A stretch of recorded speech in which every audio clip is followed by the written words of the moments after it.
When these two teams link up, they don't leave nothing for you to worry about when it comes to them getting out there on the field, looking to compete against one another. Last week, Alabama A&M was supposed to take on Florida A&M, which that did not take place because of the tornadoes that came through Florida, up through Georgia, and up through the Eastern Seaboard. You know, you had a lot of chaos going on with that weather, and I hope and pray that everyone has been found safely and things are okay. There was a little bit that came through here where I am, but, you know, it wasn't much. We got the rain and a little bit of wind. You know, saw some trees fall down and a lot of other chaos out there on the field. I mean, not on the field, but on the highways. But I'm hoping, again, everybody is safe and sound. Jackson State played against Texas Southern last week.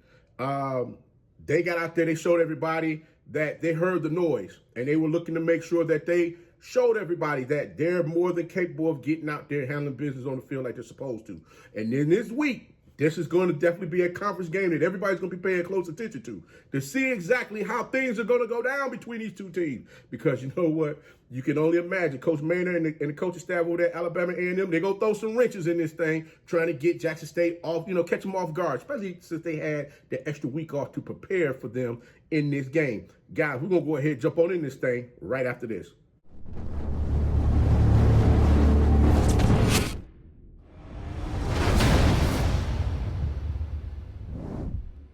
You know it's your favorite coach back at it again. 10 toes down, about to tell you how it all went down. This is Tomorrow Leader Sports Network with your host, Coach Walker. If you're new to the channel, please like, share, subscribe. Hit that notification bell so you can get all upcoming videos. For all my leaders out there, welcome back.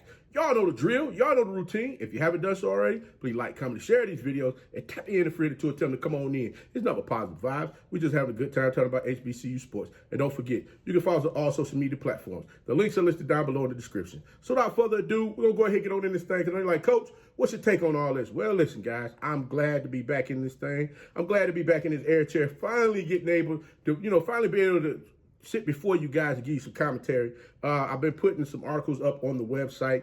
I got a lot of different things been going on. I am over a team at the job, so I have to make sure that when they're not there, I have to go in and cover. So me not giving you content, I do apologize. I'm letting you guys in on my business, letting you know what's going on, why you haven't seen much of Coach as of late. But don't forget, go check us out over at Tomorrow Leader Sports Network, which is TLSNINFO.com. We have articles over there as well. And I've been doing a little bit of moonlighting for a bigger publication where I've been putting articles over there as well. So Coach has definitely been busy, you know, in this thing, trying to make some stuff shake. But we're going to go ahead and talk about this game, though. This game, listen, Alabama A&M against Austin Peay, they looked a little discombobulated. They looked like they were a lot out of sorts, so to speak. When they were finally able to get some things moving, they were able to, you know, run a little tempo against Austin Peay as far as we're trying to move the ball down the field. Definitely you're going to see Eaglin and Morrow run that ball for Alabama A&M in this game, as well as whichever quarterback it is that they have out there on the field that they're going to start. I'm believing they're probably going to have Brown the fourth, Cornelius Brown the fourth out there starting in this game. We're going to see exactly how all of that pans out against Jackson State this upcoming weekend. He would definitely look to call his own number as well to run the ball.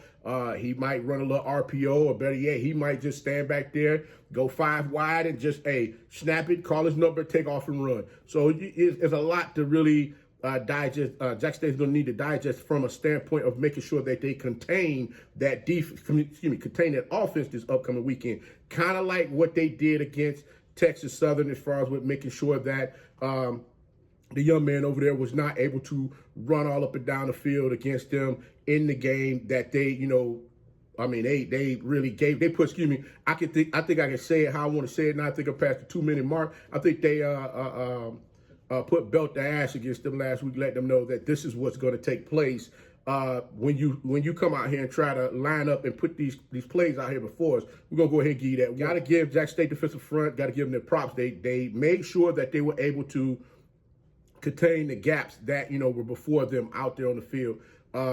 Again, Alabama A&M, they will look to try and get away from some of the old, some of those old plays that they used to run before. They ran kind of like a single wing where they used the tight end slightly behind, you know, like right outside the tackle, but was lined up in the backfield, making sure that that was that extra blocker in case they wanted to run it in the round, or they wanted to give you a little window dresser where you put the receiver in motion and then you run the ball out the back door with Eaglin and Morrow. So we're going to see exactly what Alabama A&M is looking to do in this game.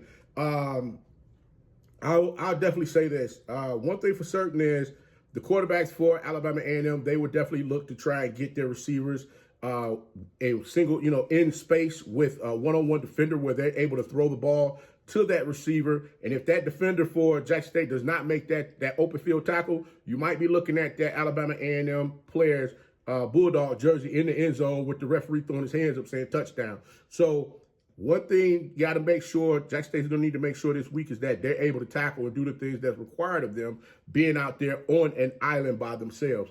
Now, one thing I say is this, as far as with Brown over at Alabama A&M, he has a tendency to stare down receivers, in which that's how that interception that Austin Peay was able to get on them. You stare the receiver down, and the pass was late as well. So if that happens this week, you're going to watch Jackson State, number 1 ranked defense in the SWAC, number 2 ranked defense in the SWAC, have a field day against Alabama A&M, preventing them from moving the ball down the field, and things could get ugly real fast. Now, Alabama A&M did have some injuries to their offensive line, which we're waiting to see how things shake out this weekend. One thing they cannot do is stand around and watch the play go on and not have a hat on a hat, making sure that they block somebody that's in front of them that has a different jersey on.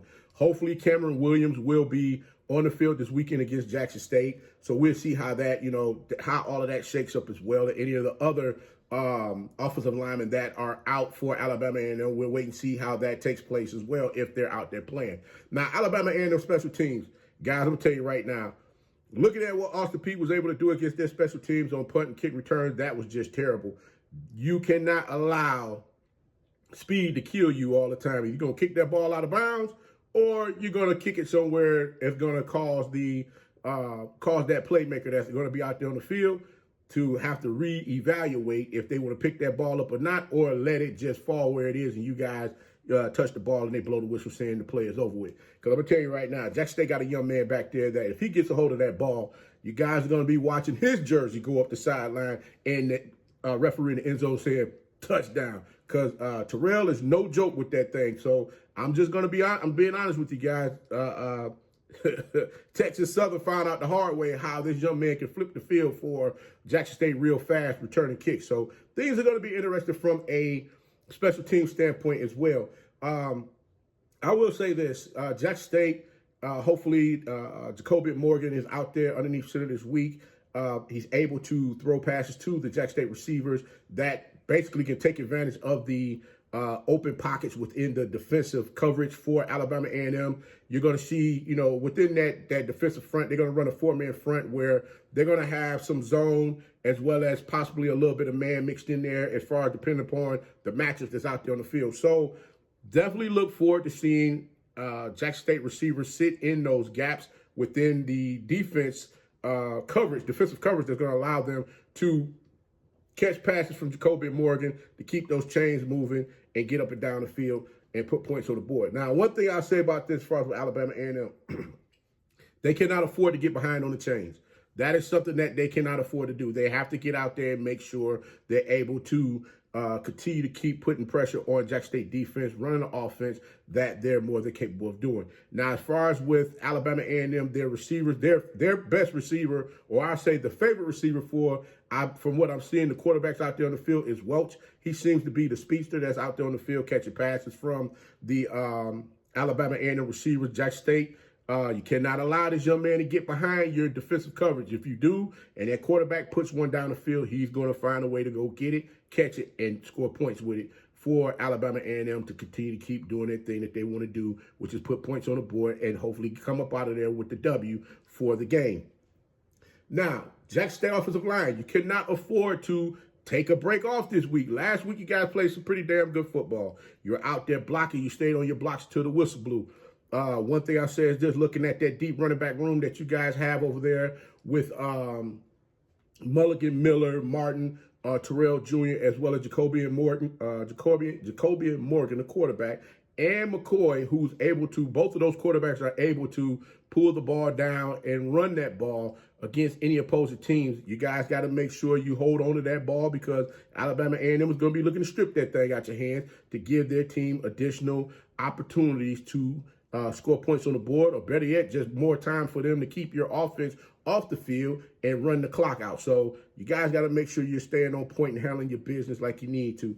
This game, again, will be interesting to watch and see how things take place because, again, the Bulldogs is liable to play all of their quarterbacks out there on the field, and Jackson State is definitely going to need to make sure that they are more than ready to defend all of those guys that's going to play in this game. Again, you might well call Alabama A&M quarterback you. They got plenty of them over there that can come in at the drop of a dime and possibly run that offense to get some things working. Thought Langford was going to be able to get out there and do something this season with it. Seems like Coach Maynard has gone a different direction again. So we're going to see how all this going to work. But, I mean, this is going to be something interesting to see. I will definitely say this. Alabama A&M has had a week to prepare to get themselves ready for this game against Jackson State. We're going to see how everything shakes up with the Gulf Coast Classic as far as which team is going to come up out of there with the W. But, guys, do your favorite coach a huge favor. Leave your comments down below. Let me know who you think is going to win this game. Leave your scores. Leave your predictions. Leave all of that good stuff down there. Hey, keep the chatter rolling. I appreciate all of y'all. Thank you once again. But until next time, be the one and lead.